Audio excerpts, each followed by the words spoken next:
Ulug' ulamolardan eshitishimga qaraganda, ota-onani ruhi tanani tark etgandan so'ng ma'lum bir muddat ichida juma oqshomida kelib o'sha yashagan hovlisidan farzandlaridan kelib xabar olib turar ekan, keyin kelmay ham qo'yar ekan.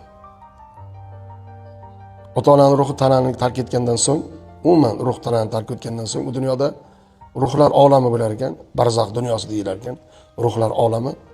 Shu yerda ba'zi bir ruhlarning martabasi ko'tarilib, yuqorilashib ketaverar ekan. Shunda ruhlar farishtalardan so'rar ekan, nega u ruhlarning martabasi ko'tarilib, yuqorilashib ketyapti deganda javob berar ekanki, bularning orqasida u dunyoda, ya'ni siz bilan biz yashab turgan dunyoda ularning orqasida qolgan farzandlari, zurriyotlari bularning haqqiga tilovat qilib duo qilyapti der ekan.